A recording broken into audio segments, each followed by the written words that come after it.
నమస్తే, welcome to Disha TV. ప్రస్తుతం మనతో పాటు తెలంగాణ శ్యామ్ గారు ఉన్నారు. మాట్లాడదాం. ప్రకాష్ రాజ్పై విపరీతమైన ట్రోలింగ్ జరుగుతుంది. రాముడిపై కూడా వివాదాస్పద వ్యాఖ్యలు చేశారని కూడా ఆయనపై కామెంట్లు వస్తుంటాయి. ఆయన కూడా తాజాగా స్పందించారు. నేను ఎవరిని కూడా ఉద్దేశించి మాట్లాడలేదు, నా మాటలు వర్గీకరించారని కూడా ఆయన చెప్పే ప్రయత్నం చేశారు. మరి శ్యామ్ గారు ఏం చెప్తారో తెలుసుకునే ప్రయత్నం చేద్దాం. ప్రకాష్ రాజ్ను టార్గెట్ చేస్తూ సోషల్ మీడియాలో విపరీతమైన ట్రోలింగ్, విపరీతమైన కామెంట్లు, ఆరోపణలు, కేసులు కూడా నడుస్తున్నాయి. నిజంగా ఆయనపై చేస్తున్న వ్యాఖ్యలు, ఆయనపై వస్తున్న వార్తలను ఎట్లా చూస్తారు? స్పష్టంగా ప్రకాష్ రాజ్ గారు ఒక వీడియో బయట ఏదో నేను చూసా. నేను ఎవరిని ఉద్దేశించి వ్యక్తిగతంగా ఏ దేవుణ్ణి అనలేదు, నేను అన్ని రిలీజియన్స్ని గౌరవిస్తాను అని తనకు తాను చెప్పుకున్నాడు.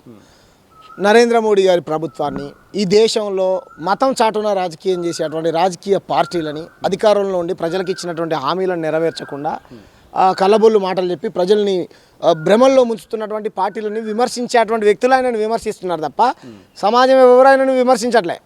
రైట్, ప్రకాష్ రాజ్ గారు అలా ఏమైనా మాట్లాడుంటే కనుక తప్పే కాదంటలే. ఎక్కడైనా ఆయన ఏం చెప్పాడు స్పష్టంగా, ఏదో వేరే లాంగ్వేజ్లో ఏదో చెప్పాడు, ఎగ్జాంపుల్స్ చెప్పుకుంటూ వచ్చాడు. కానీ పర్టికులర్గా దేవుడిని ఎక్కడా తిట్టలే. రంగనాయకమ్మలాగా ఏం అనలే కదా, బాపనామే. ఈయన పేరు ఏం పేరు, రామ్ గోపాల్ వర్మ, ఆయన క్షత్రియుడు. ఇలా చాలామంది బాపనోళ్ళు క్షత్రియులు, పెద్ద పెద్ద అప్పర్ క్యాస్ట్లు అందరూ ఇది చేశారు. కాబట్టి ప్రకాష్ రాజు లింగాయత్ కమ్యూనిటీ, అంటే బీసీ లింగాయత్ కమ్యూనిటీ, బసవేశ్వరుడి వారసుడు, ఆ కమ్యూనిటీలో పుట్టినటువంటి వ్యక్తి. దక్షిణాది హక్కుల కోసం అద్భుతంగా కొట్లాడుతుండు, కేంద్ర ప్రభుత్వాన్ని నిలదీస్తూ ఉన్నాడు, గొప్ప సెలబ్రిటీ.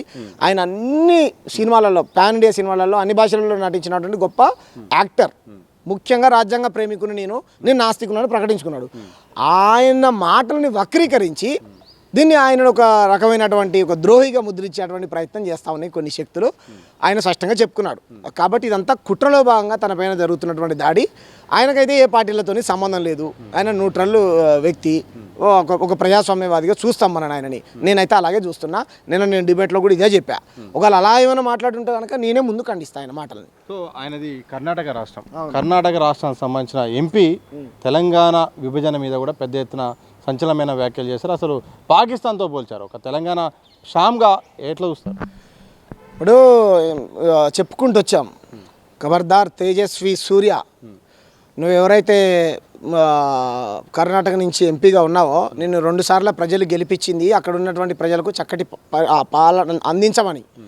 నీ ప్రభుత్వం లంగ ప్రభుత్వం. భగవంతుని వాడుకుంటే నరేంద్ర మోడీ గారు వచ్చి హనుమంతుడు కర్ణాటకలోనే పుట్టాడు అని అంటే హనుమంతుడే ఓడిచ్చిండు మిమ్మల్ని, తెలుసా? హనుమంతుడు కర్ణాటకలో పుట్టాడని ప్రచారం చేశారు నరేంద్ర మోడీ గారు. పేటీఎం స్కామర్ అని గతంలో ఉన్నటువంటి బీజేపీ ప్రభుత్వం మీద అక్కడ ఉన్నటువంటి హిందువులు రోడ్లెక్కి ఈ ప్రభుత్వానికి వ్యతిరేకంగా ఏం చేశారు, పోరాటం చేశారు, ఓడిచ్చారు. సిగ్గుండాలి కదా నీకు. నీకు ఎన్ని సంవత్సరాలు ఉంటాయి? నా అంత వయసే ఉంటుందేమో, ఓకేనా? సరే 35-36 సంవత్సరాలు ఉంటాయి. 2 సార్లు నువ్వు ఎంపీవి. తెలంగాణ వచ్చే ఆల్రెడీ 12 సంవత్సరాలు అవుతుంది. ఉద్యమం మొదలైనప్పుడు నువ్వు బుట్ట కూడా పుట్టలే. నీకేం తెలుసు? నువ్వు ఉద్యమం మొదలైనప్పుడు నువ్వు బుట్ట కూడా పుట్టలే.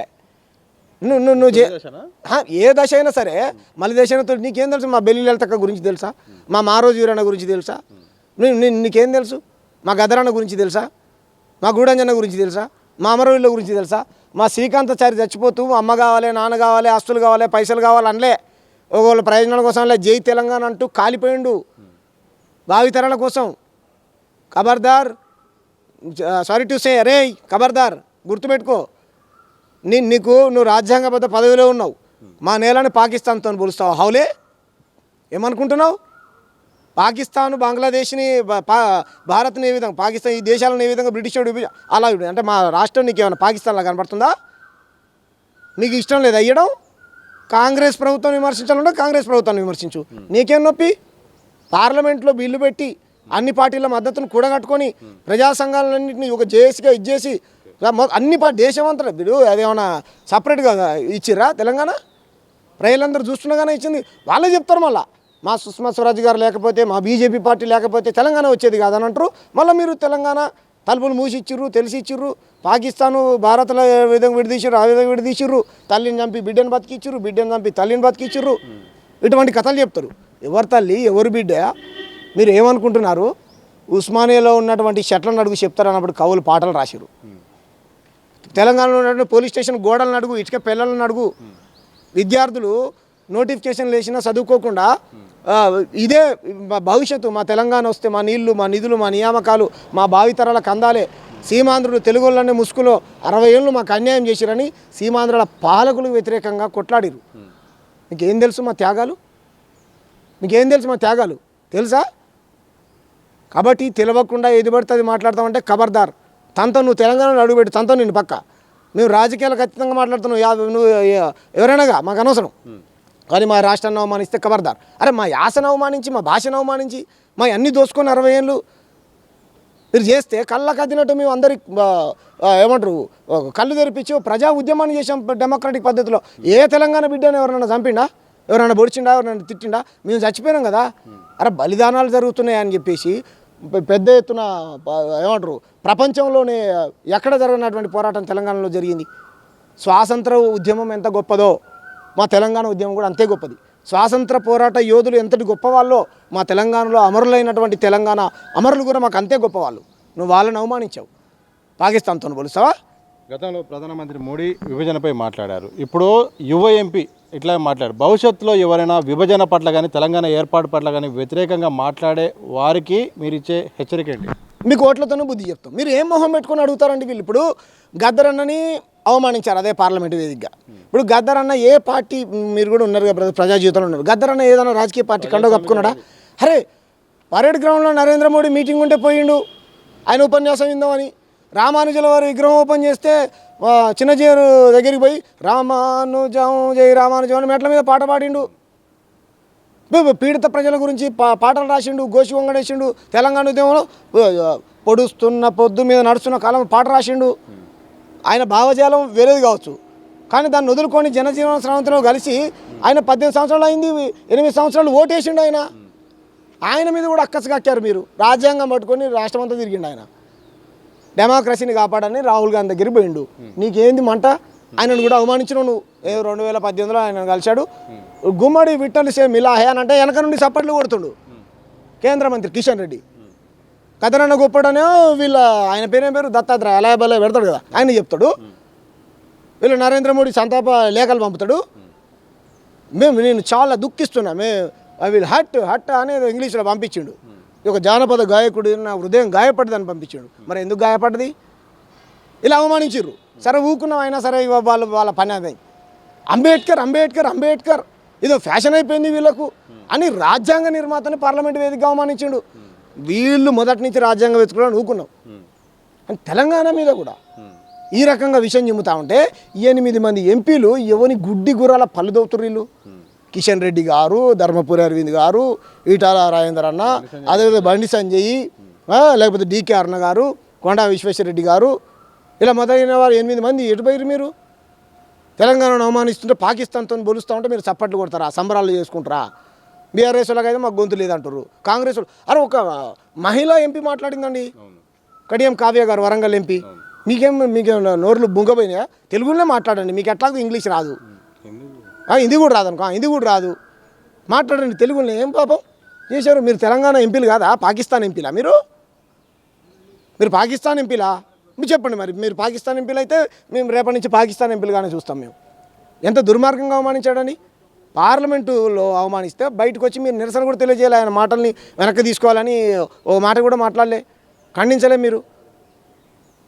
కాబట్టి ఈటాల రాజేంద్ర అన్న ఆయన మాట్లాడాలి కదా, ఆయన గొప్పోడు. అంటే ఈటాల రాజేంద్ర అన్నని తెలంగాణ ఉద్యమకారుడుగా చూస్తారు ఎవరైనా, బీజేపీ నాయకుడికి ఎవ్వరు చూడరు. ఓకేనా? సరే ఆయన మా పార్టీలో ఆయనకు అన్యాయం జరిగిందా? వీళ్ళందరూ కూడా బీజేపీ ఎంపీలు, అక్కడ విమర్శలు చేసి కూడా బీజేపీ సొంత పార్టీ నేతపై డైరెక్ట్ మాట్లాడితే పార్టీలో వాళ్ళకు ఇబ్బంది కాదా? అంటే నీ తల్లిని అవమానించినా, నీ తండ్రిని అవమానించినా, నీ అస్తిత్వాన్ని దూషించినా, నీ ఆత్మగౌరవం మీద దెబ్బ కొట్టినా ఓ దొరకు బానిస చేయాలా, చెప్పులు మొయ్యాలా? ఓ దొర పార్టీకి ఎందుకు? ఆ పార్టీ రారి, బయటికి రారి, ప్రజలు ముక్కునేలాగా రా, క్షమాపణ అయిపోయింది, ఇన్ని రోజులు ఆ పార్టీలోనో మేము తెలంగాణ అస్తిత్వం కోసం పనిచేస్తామని. మీకు ఓటేమని నేనే చెప్తా. మీకు అర్థమైందా? మీకు ఓటేమని నేనే చెప్తా. అంటే మీ ఉన్నాడు కాబట్టి ఆయన ఏమంటాడో మా మీ అంటే మీరు ప్రజల మనుషులు కాదు, పార్టీల మనుషులు. మీరు నరేంద్ర మోడీ గారికి భజన చేసేటువంటి మనుషులు అని అర్థం, అంతేనా? తప్పు కదా బ్రదర్? ఈటల రాజేంద్ర అన్న మీరన్నా మాట్లాడాలన్నా, పెద్దలు మీరంటే మాకు అందరికి గౌరవం ఉన్నది. మిమ్మల్ని తెలంగాణ ఉద్యమకారుడిగా అందరు చూస్తూ ఉన్నారు. ఆ పార్టీలో ఉన్నటువంటి అంతో ఇంతో ఒక గొప్ప ఉన్నటువంటి మంచి మనసు ఉన్నటువంటి వ్యక్తి నిన్నే అనుకుంటారు మేమందరం. ఇదే అసెంబ్లీలో ఈటల రాజేంద్ర అన్న ఆంధ్ర పాలనకు వ్యతిరేకంగా చాలా బలంగా కొట్లాడిండు. తెలంగాణ ఎవరైనా ఏమన్నా అంటే ఊకునేటోడే కాదు, కొట్లాడిండు. ఊకునేటోడు కాదు. లగడపాటి ఆ టీజీ వెంకటేష్ లాంటి వాళ్ళకు లాగులు దడిపించేలాగా ఉపన్యాసాలు ఇచ్చిండు. కాబట్టి ఎంత దుర్మార్గం అండి ఇది. కాబట్టి ఇది కరెక్ట్ కాదు. వాళ్ళు పెప్పర్ స్ప్రేలు కొట్టిర్రు, అడ్డుపడ్డరు, వాటి మీద చర్చ పెట్టు. నీకు విభజన నీకు మీ మనసులో ఇష్టం లేదా? ఒక పక్కన మీరే చెప్తారు, సుష్మా స్వరాజ్ మా అక్క, మా పెద్దమ్మ, చిన్నమ్మ, మా చెల్లె తెలంగాణకు అంటారు ఆ అమ్మ అయితే అని. మరి ఆ అమ్మ చెల్లెకు ఈ పాకిస్తాను భారత్ విడిపోయేటువంటి బిల్లుకు మద్దతు పలికిందా చెప్పురి. మరి తప్పు కదా బ్రదర్, చాలా బాధతో చెప్తున్నాం మేము. కాబట్టి మీ పని కథం. గద్దరని అవమానించిర్రు, కథం. ఇంత పెద్ద మార్వాడలు దోపిడీ చేస్తారని మేమందరం తెలంగాణ మేమందరం కోడే కూస్తే మాకు తెలంగాణలు కాదు మార్వాడలు ఇంపార్టెంట్ అని వాళ్ళ పచ్చని నిలబడ్డారు కేంద్ర మంత్రులు. అయిపోయా మీరు ఇక్కడ వాళ్ళు కాదు, ఇక మీరు గుజరాత్ మంత్రులు, మీరు మిమ్మల్ని పాకిస్తాన్ మంత్రులు అని కూడా మీకు మీరే ప్రకటించుకున్నారు. మేము తెలంగాణ వాళ్ళం కాదు, మేము పాకిస్తాన్ ఎంపీలమని. కేంద్ర మంత్రులు ఉన్నారు ఇక్కడి నుంచి, ఉండాలి కదా. కాబట్టి తస్మాత్ జాగ్రత్త తేజస్వి సూర్య, నీ మాటల్ని నువ్వు వెనక్కి తీసుకో, క్షమాపణ చెప్పు, ముక్కుని ఎలగరాయి. లేదంటే కనుక నువ్వు తెలంగాణలో అడుగుపెట్టినావు అనుకో, అగ్గి నువ్వు ఇక్కడ సూర్యులు పొడిచిర్రు, ఈ మంటకు నువ్వు సూర్యపోయేమో, నీ మంట భస్మం మాడిపోతావు నువ్వు.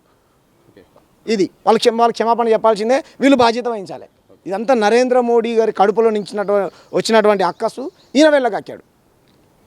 తెలంగాణ అస్తిత్వం కానీ తెలంగాణ విభజన పైన కానీ ఇలాంటి వ్యాఖ్యలు ఎవరు చేసినా ఇక త్వరలో ప్రజలకు బుద్ధి చెప్తారు. అలాగే తేజస్వి సూర్య ఇప్పటికైనా తన వ్యాఖ్యలను వెనక్కి తీసుకోవాలి, ఇది సరైంది కాదు, తెలంగాణలో అడుగు పెడితే మాత్రం బయటకు తిరగనీయమని చెప్తున్నారు. ఇదే సందర్భంలో ప్రకాష్ రాజ్పై కావాలనే కొందరు టార్గెట్ చేసి మాట్లాడుతున్నారు. ఆయన మాటల్ని వక్రీకరించి చెప్పే ప్రయత్నం చేస్తారు. ఇది సరైన పద్ధతి కాదని కూడా తెలంగాణ శ్యామ్ అంటున్నారు. కెమెరా పర్సన్ ప్రశాంత్తో సతీష్, దిశ టీవీ, హైదరాబాద్.